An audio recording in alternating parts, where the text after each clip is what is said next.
Selamat pagi semuanya, anak-anak ibu yang dikasihi Tuhan. Kembali lagi hari ini kita berjumpa di dalam ibadah kita, ibadah keluarga besar SMP Metodis 11. Ya, sungguh Allah itu sangat luar biasa yang memberikan segalanya di dalam kehidupan kita. Bahkan kita masih boleh belajar sekalipun hanya lewat online. Mari kita siapkan hati kita akan memulai ibadah ini. Kita bersyukur untuk segala kebaikan Tuhan dalam kehidupan kita. Kita angkat pujian, segala puji syukur hanya bagimu ya Allah.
Benar Tuhan, kami sungguh bersyukur untuk segala kebaikan-Mu di dalam kehidupan kami. Tidak bisa kami tuliskan satu persatu, sekalipun laut menjadi tintanya dan langit menjadi kertasnya. Begitu banyak, begitu besar, begitu dahsyat karya-Mu di dalam kehidupan kami. Tetapi ya Allah yang baik, ajarlah kami untuk senantiasa menyerahkan diri kepadamu di dalam segala hal, situasi apapun yang kami alami. Dan saat ini Tuhan, kami mau belajar dari kebenaran firman-Mu. Biarlah kami semua boleh diberkati dan boleh diubahkan lewat kebenaran firman Allah. Tuhan yang memberkati setiap kami semua, memberikan kami hati dan telinga yang mendengar. Terima kasih Bapa di sorga, Engkau yang memberkati keluarga kami dimanapun mereka berada. Bahkan anak-anak siswa kami yang sedang tidak boleh tatap muka dengan kami, Tuhan juga yang memberkati dan memberikan semangat juga kepada setiap guru-guru, sehingga Tuhan anak-anak kami tetap boleh belajar dengan baik dan kami jauh dari kemiskinan dan kebodohan. Terima kasih Bapa di dalam sorga, terpujilah nama Allah saat ini dan sampai selama-lamanya. Amin. Kita siapkan hati kita datang kepada Tuhan dengan segala kerendahan hati kita. Kita datang kepada Dia, kita angkat pujian. Bapa, kami datang padamu.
Tuhan, terima kasih Engkau masih memberikan kami kesempatan untuk boleh mendengarkan firman-Mu.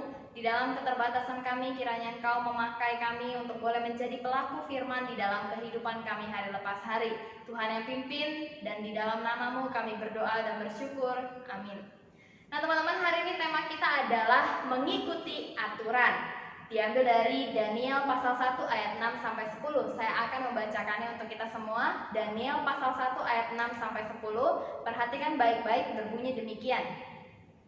Di antara mereka itu ada juga beberapa orang Yehuda, yakni Daniel, Hanaya, Misael, dan Azaria. Pemimpin pegawai istana itu memberi nama lain kepada mereka.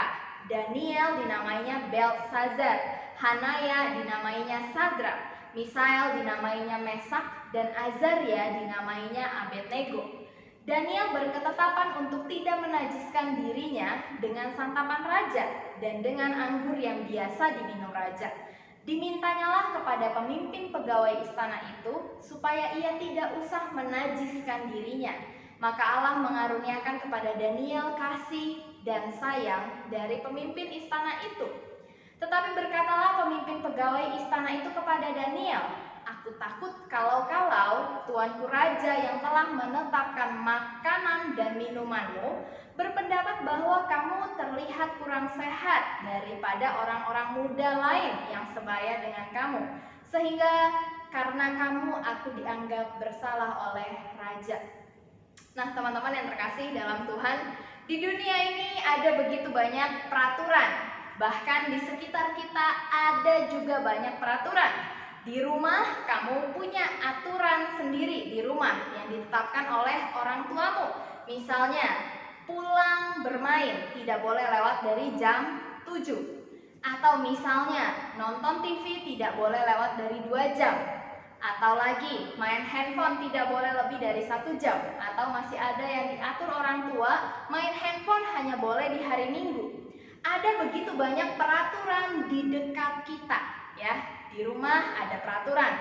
Kamu pergi ke sekolah, sekarang belajar online juga ada beberapa peraturan, ya, yang harus kita taati. Contohnya tugas harus dikumpul tepat waktu, dan juga tugas tidak boleh dikumpul asal-asalan. Tugas harus dikumpulkan ke Google Classroom, tidak boleh di WhatsApp. Ada banyak banget peraturan di dekat kehidupan kita. Karena apa? Kita manusia yang perlu diatur, ya. Kalau peraturan lagi, kamu lagi naik motor, ada juga peraturannya, peraturan lalu lintas. Kamu tidak naik motor tapi kamu dibonceng, ya. Dibonceng, misalnya kamu naik Grab atau naik Gojek, ada juga peraturannya sekarang, ya. Harus pakai helm, harus sekarang juga pakai masker, pakai protokol kesehatan. Di mana-mana hidup kita itu sebagai orang atau sebagai umat manusia dekat banget dengan yang namanya aturan. Bahkan di media sosial pun sepertinya ada peraturan, ya. Padahal banyak orang bilang di media sosial itu nggak ada peraturannya. Kan media sosial itu tempat saya berekspresi suka-suka saya. Tetapi ternyata di media sosial pun yang katanya orang tidak ada aturannya, ternyata itu ada. Contoh misalnya di media sosial, ya, kamu foto Instagram, ya. Memang tidak ada peraturan yang menetapkan fotomu itu harus Instagramable, ya. Kamu harus foto di tempat-tempat yang bagus, yang cantik, dan fotomu tuh juga harus cantik gitu supaya banyak yang like. Memang tidak ada peraturan demikian, tetapi di media sosial kita ternyata secara tidak tertulis tuh sepertinya ada peraturan demikian. Contoh misalnya, kalau orang fotonya itu tempatnya nggak keren atau nggak cantik gitu kan bisa aja dihujat kan. Atau misalnya kamu upload fotonya itu foto kamu tanpa make up gitu, polos aja. Kadang ada aja gitu yang ngehujat, "Ih jelek banget sih foto lu," atau nggak ada yang nge-like. Atau misalnya kita foto di tempat wisata, tapi tempat wisatanya itu nggak bagus gitu, pemandangannya nggak oke untuk dimasukkan ke Instagram, atau istilah kerennya itu nggak Instagramable gitu. Pasti ada aja yang komen, "Ih nggak keren deh." Ada aja komen-komen negatif yang kita terima, sehingga ketika kita mau upload foto di Instagram, pasti ada beberapa kriteria foto yang berani kita upload dan ada beberapa kriteria foto yang nggak berani kita upload. Padahal tidak ada tulisan di Instagram kamu harus upload foto yang A, B, C, D. Tidak ada peraturan demikian. Tetapi kita secara sadar sebagai pengguna Instagram, sebagai pengguna media sosial, kita akan memilih mana yang mau saya upload, yang bagusnya yang seperti apa, tempat yang bagus yang harus saya upload itu yang seperti apa, makanan yang harus saya upload di story IG itu yang seperti apa. Kalau lu cuma makan gorengan, mungkin nggak upload. Ya ada aja sih yang upload, tapi pasti kayak banyak banget yang ngehujat gitu. Jadi kita punya pertimbangan sendiri dan seolah-olah media sosial ini punya peraturan yang tidak tertulis, mengatur apa yang boleh kita upload dan apa yang tidak boleh kita upload. Kalau kita bicara soal hal-hal yang tidak pantas atau hal-hal yang berbau pornografi, ya tentu memang itu sudah sesuai dengan undang-undang pun tidak boleh mengupload hal-hal yang demikian di media sosial.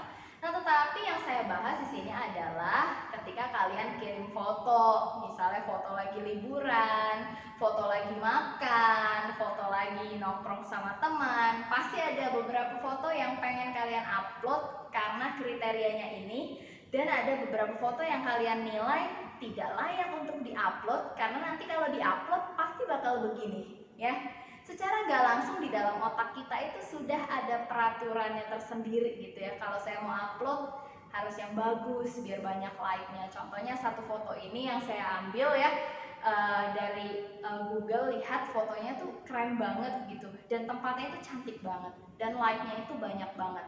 Semua pasti pengen kan ketika fotonya diupload dapat like sebanyak ini. Siapa sih yang nggak pengen? Pasti semua pengen. Cuman foto kita bisa nggak di like sebanyak ini? Pasti ada aturan-aturan tertentu supaya foto kita banyak yang nge-like gitu ya. Lalu kita jadi gamers. Kita jadi gamers juga ada aturannya bukan? Nggak bisa setiap orang jadi gamers. Kamu main Mobile Legends, hal yang paling dekat dengan kamu pun bukannya ada aturannya. Tidak mungkin orang main Mobile Legends tapi nggak tahu aturannya tuh mau kayak gimana. Ya, kamu mau jadi gamers, game apapun yang kamu mainkan ada yang namanya rule, ada yang namanya peraturan di dalam games. Nah, jadi teman-teman, kita ini anak-anak remaja, kalian ini anak-anak remaja yang sangat dekat dengan peraturan. Semua orang di dalam dunia ini begitu dekat dengan yang namanya peraturan. Lalu, kalau kita main TikTok, ya, ini yang suka main TikTok, ya, yang suka upload videonya di TikTok, pasti juga kamu punya peraturan-peraturan tersendiri gitu. Video yang mana yang layak saya upload, video yang mana yang layak saya post, dan gerakan yang bagus tuh yang mana gitu. Padahal tidak dituliskan di TikTok peraturannya kamu harus begini, begini, begini. Gerakannya harus begini, begini, dan begini. Ya kalau kamu mau gerakannya beda dari yang diajarin di TikTok pun nggak masalah kan, tidak ada larangan. Tetapi kita melihat sebelum kita upload video di TikTok, kita itu seolah-olah punya peraturan yang tidak tertulis. Harus begini, ya, bajunya harus pendek. Kalau bajunya nggak pendek nanti nggak ada yang lihat, nanti nggak terkenal ya. Banyak orang tuh pengen terkenal di TikTok pakai bajunya tuh yang kurang bahan semua gitu. Padahal maksudnya itu tidak pernah ada gitu. Peraturan-peraturan yang demikian tidak pernah ada. Jadi kalau kita lihat, media kita pun sangat dekat dengan berbagai peraturan. Memang jenisnya adalah peraturan yang tidak tertulis. Tapi ini sering kali kita ikuti.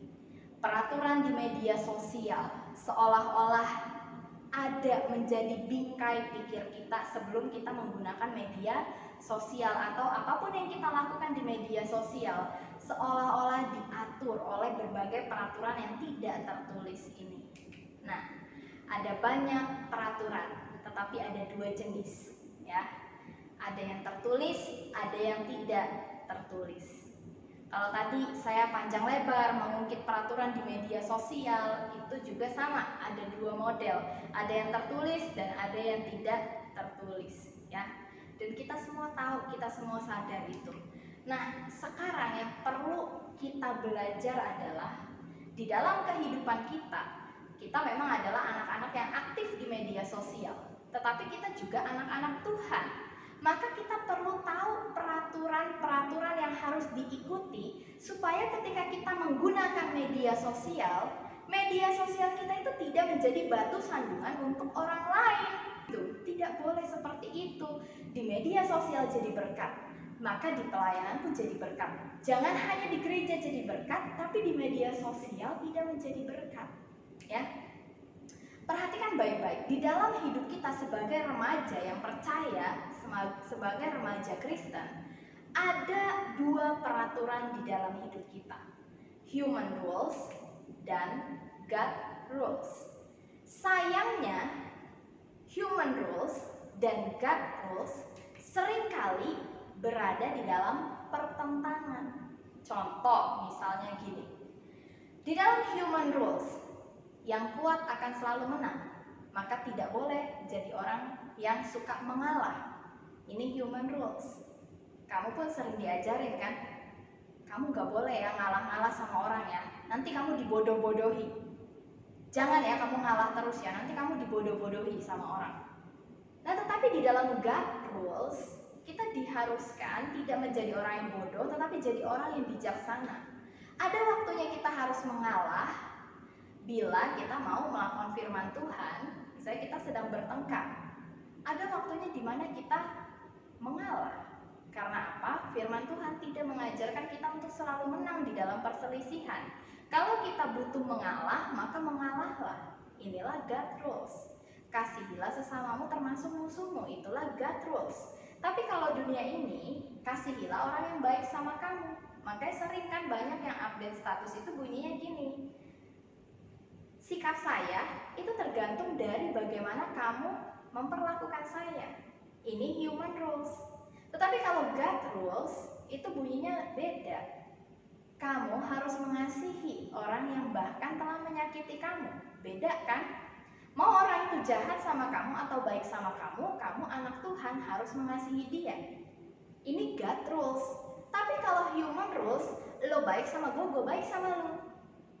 Lo urus urusan lo, gue urus urusan gue. Jangan saling ngurusin urusan orang. Ini human rules. Kepeduliannya hilang. Tapi kalau God rules itu berbeda. Jadi di dalam hidup kita sebagai seorang remaja yang aktif di media sosial, remaja yang juga rajin pelayanan di gereja, kita punya dua jenis peraturan, human rules dan God rules. Nah, kita belajar di dalam kehidupan Daniel, dia hidup sesuai dengan aturan Tuhan. Dia hidup sesuai dengan God rules. Dia begitu taat, dia rajin beribadah, bahkan dia tidak menajiskan dirinya dengan makanan yang dimakan oleh bangsa Babel pada saat itu ketika dia dibuang ke Babel. Daniel ini dituliskan di dalam kitab Daniel pasal 1 ayat 6 sampai 10 tadi, dituliskan Daniel menetapkan dirinya untuk ikuti aturan Tuhan. Dia makan dan minum, dia ikut peraturan Tuhan. Kamu tidak boleh makan ini, kamu tidak boleh minum ini, dia ikut peraturan Tuhan. Dan Daniel pun berdoa kepada Tuhan Allah, bukan kepada dewa, bukan kepada patung yang dibangun oleh Raja Darius pada saat itu. Nah, jadi ketika Daniel ini hidup, dia hidup menurut ketetapan Tuhan. Ya, dia hidup damai dan tentram di dalam ketetapan Tuhan, di dalam peraturan-peraturan yang Tuhan berikan. Nah, bedanya Daniel sama anak zaman sekarang apa? Anak zaman sekarang udah tahu Tuhan memberikan peraturan seperti ini. Tidak boleh iri hati, ya. Tetapi ketika di media sosial begitu melihat foto orang ya lebih banyak like-nya, iri hatinya langsung bangkit. Alah, dia cuma begitu aja bisa pula like-nya segitu. Gak bisa ini, pasti dia beli followers ini. Kita langsung jahat pikirannya ya. Kalau Daniel pada masa itu, dia hidup dengan senang hati melakukan berbagai peraturan yang Tuhan berikan. Kalau anak zaman sekarang, apa bedanya dengan Daniel? Anak zaman sekarang dikasih peraturan sedikit aja pun langsung memberontak, ya. Dikasih peraturan yang gampang sekalipun, misalnya bangun pagi harus jam 7 untuk mengikuti pembelajaran online, langsung ngamuk, gak mau, ya. Ini bedanya kita dengan Daniel, ya. Kita seringkali membenci peraturan, mau itu peraturan dari Tuhan, dari manapun, pokoknya saya nggak mau diatur. ini anak zaman now. Tetapi kalau Daniel, dia tahu Tuhan memberikan peraturan, dia dengan rendah hati mau melaksanakan peraturan Tuhan di dalam hidupnya. Nah, ketika Daniel ini hidup di dalam peraturan-peraturan yang Tuhan berikan, tiba-tiba raja pada saat itu mengeluarkan berbagai peraturan baru untuk Daniel. Yang pertama, raja menetapkan makanan dan minuman yang harus dikonsumsi Daniel. Nah, teman-teman yang terkasih dalam Tuhan, pada zaman Perjanjian Lama, bangsa Israel itu makannya itu diatur oleh Tuhan.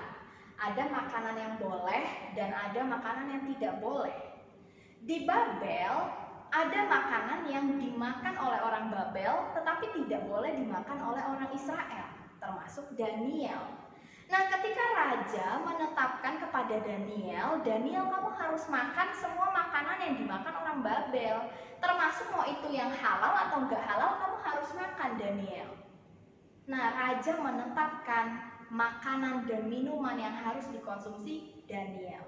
Nah, raja juga mengeluarkan peraturan untuk menetapkan, ya, Daniel tidak boleh menyembah Tuhan Allah lagi, tetapi Daniel harus menyembah patung yang saya dirikan ini.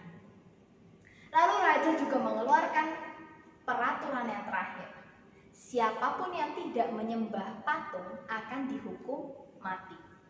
Nah, ketika Daniel, kita sama-sama tahu cerita Daniel, ketika Daniel disuruh menyembah patung, Daniel itu tidak mau. Dan Daniel ditetapkan oleh raja untuk menerima hukuman mati. Nah, jadi ada 3 ketetapan yang dibuat raja untuk Daniel. Yang pertama, raja menetapkan makanan dan minuman yang dikonsumsi oleh Daniel.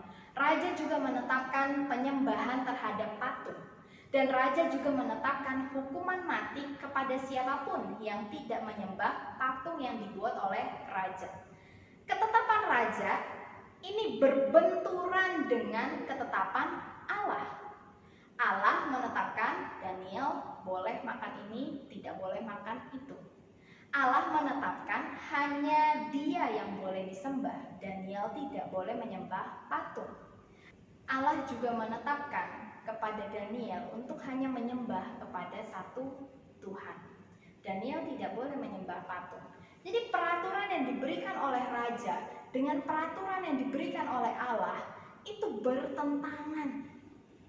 Sama ketika kamu sekarang hidup di dalam dunia, aturan yang diberikan oleh dunia, misalnya mau dihargai ya harus cantik, mau banyak fansnya ya harus seksi.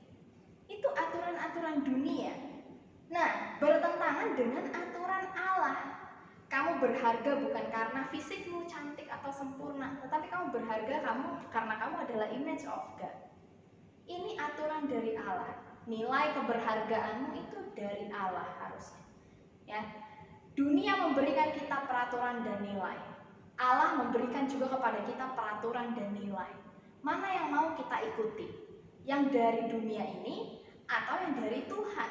Kita diperhadapkan oleh 2 pilihan sama seperti Daniel. Dia mau ikut aturan Tuhan atau dia mau ikut aturan raja? Ikut aturan Tuhan, nyawa saya dipertaruhkan. Ikut aturan raja, saya aman, tetapi saya akan mendukakan hati Tuhan. Nah, posisinya sama seperti kamu ketika di dunia ini. Kamu ikut aturan Tuhan, mungkin kamu akan dikucilkan. Mungkin banyak orang yang akan bilang kamu sok suci. Mungkin akan ada orang yang bilang kamu Allah sok rohani loh. Tetapi kalau kamu ikut aturan dunia ini, kamu memilih mendukakan hati Tuhan. Kamu pilih yang mana?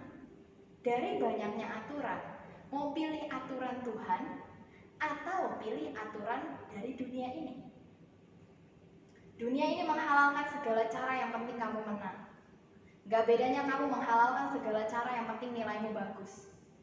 Gak apa-apa kan? Gak apa-apa nyontek asal gak ketahuan. Itu aturan dunia.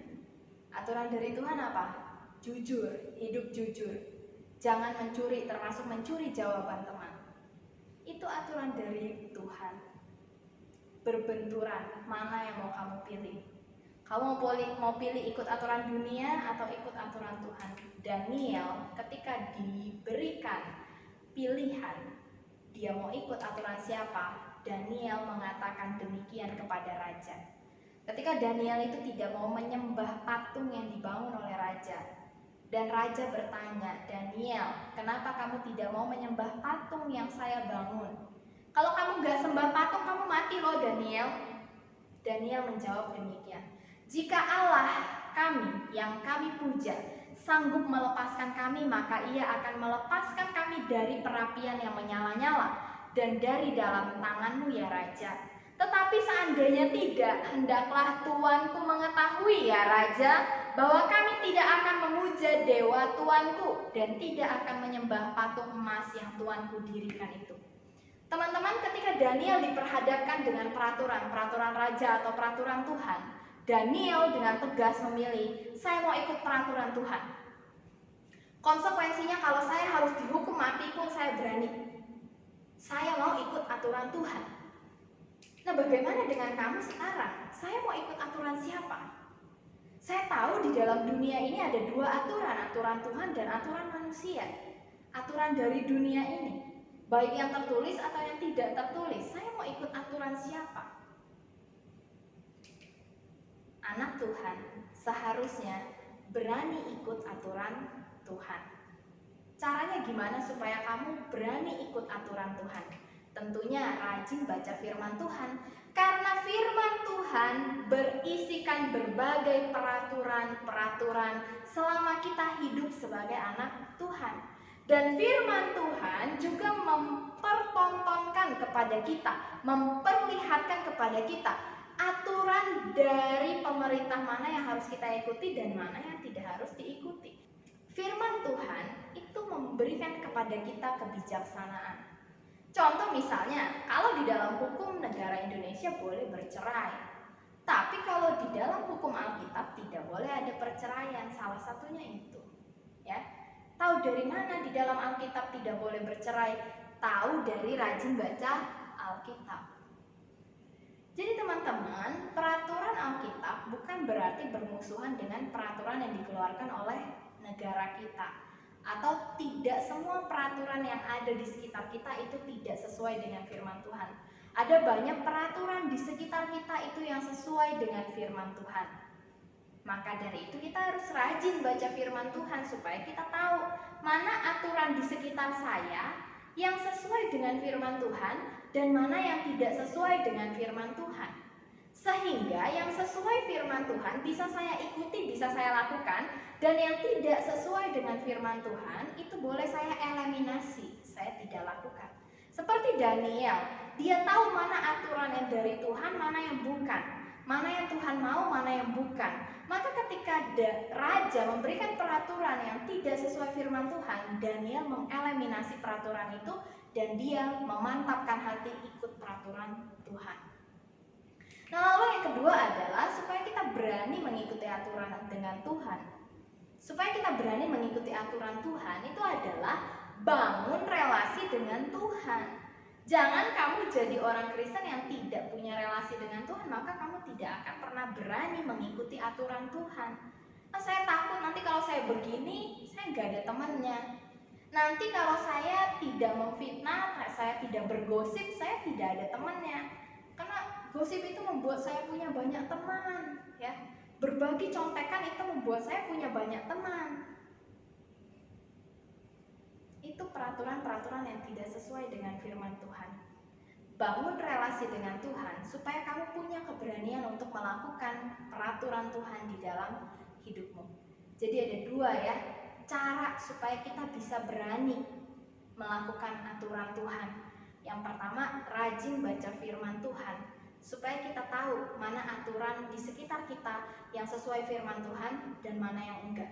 Yang kedua adalah kita harus rajin bangun relasi dengan Tuhan supaya kita berani melakukan aturan Tuhan di dalam hidup kita.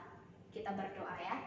Bapa, terima kasih kami boleh mendengarkan firman Tuhan yang mengajarkan kami untuk berani melakukan kebenaran firman-Mu dalam hidup kami hari lepas hari. Tuhan, Kau yang menolong, Kau yang menguatkan kami, Kau yang memberikan kami kebijaksanaan untuk melakukan aturan-aturan Tuhan di dalam hidup kami. Di Di dalam nama Tuhan Yesus kami berdoa.